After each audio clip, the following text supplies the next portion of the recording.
Hello everyone, আজকে আমি আবার চলে আসলাম অনেক দিন পর তোমাদের সাথে একটা খুব ভালো রেসিপি শেয়ার করতে। আজ বানাবো চিজে ভরা একটা সাব স্যান্ডউইচ, কিন্তু একটু হেলদি ভাবে। তো কিভাবে বানাই দেখো। তো আমি এখানে নিয়েছি পনির, আর পনিরের এখানে আমি পনির বালি পেজ থেকে পনির নিচ্ছি। তোমরাও নিতে পারো, ভালো পনির দেয়, ভালো সব ডেইরি প্রোডাক্ট দেয়। এই পনিরটাকে আমি কাটে নিলাম, আর কাটে এবার ধুর ভাঙাও যায় না। তো যাই হোক, এটাকে আমি ছুরি দিয়ে কাটে টুকরা টুকরা করে ব্লেন্ডিং জারে নিয়ে নিলাম। এবার আমি দিব দুধ আর কিছু মশলা। বেসিক্যালি আমি একটা মেয়োনিজ তৈরি করবো আমার সাব স্যান্ডউইচে দেওয়ার জন্য, যেহেতু আমি হেলদি করে বানাবো। তো সবকিছু দিয়ে এবার এটাকে আমি ব্লেন্ড করে নেব। তো এটাকে স্মুথ করে ব্লেন্ড করে নিতে হবে, আর থিকনেসটা একটু পাতলা রাখতে হবে, কারণ পরে এটা আরো ঘন হয়ে যাবে। তো আমার আর একটু দুধ প্রয়োজন, আমি দুধ দিয়ে এটাকে ব্লেন্ড করে নিলাম। ব্লেন্ড করার পর এর মধ্যে আমি আরো কিছু ইনগ্রিডিয়েন্ট ইউজ করবো এটাকে স্পেশাল সাবওয়ে সস বানানোর জন্য। আমি কাশ্মীরি মরিচ ব্যবহার করেছি একটু ভালো কালার আর ইউনিক ফ্লেভারের জন্য। সসের থিকনেসটা আপাতত এরকম আছে। এবার আমি বানাবো স্যান্ডউইচ ব্রেড, যার জন্য এখানে আমি বাটিতে নিচ্ছি চিনি, হাফ কাপ হালকা গরম দুধ আর ইস্ট। এর মধ্যে দিব ময়দা, দিয়ে এটাকে মিশিয়ে নিতে হবে যাতে ফার্মেন্টেশনটা ভালো হয়। যদি ইস্ট পুরানো হয় তাহলে একটু ময়দা দিয়ে মাখিয়ে ফার্মেন্ট করলে ভালোভাবে ফুলে। এবার এটাকে আমি ঢেকে দিয়ে অপেক্ষা করবো 15-20 মিনিট। এরপর জাস্ট 1 কাপ ময়দা দিয়ে এটাকে হাত দিয়ে ডলে মিশিয়ে একটা ডো তৈরি করে নিতে হবে।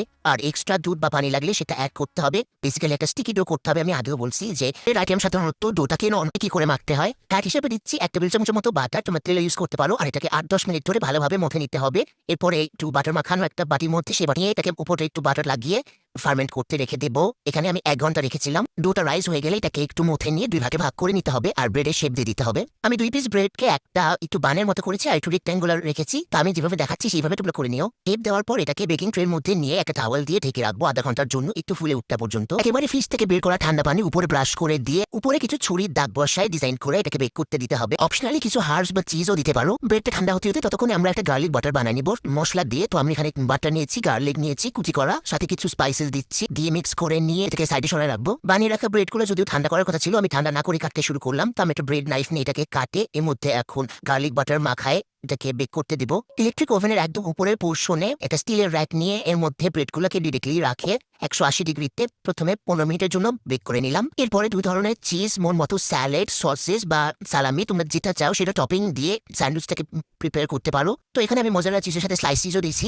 আর এখানে আমার ক্যামেরা বারবার নিচু হয়ে যাচ্ছে। তো এবার আমি ব্রেডের যে অপর সাইড সেখানে মেয়োনিজটাকে লাগিয়ে এর মধ্যে সেট করে দিয়ে বেক করতে দেবো। মেইনলি চিজটা গলে গেলে হলো আর কি। তো এটা হচ্ছে আমার ফাইনাল স্যান্ডউইচ।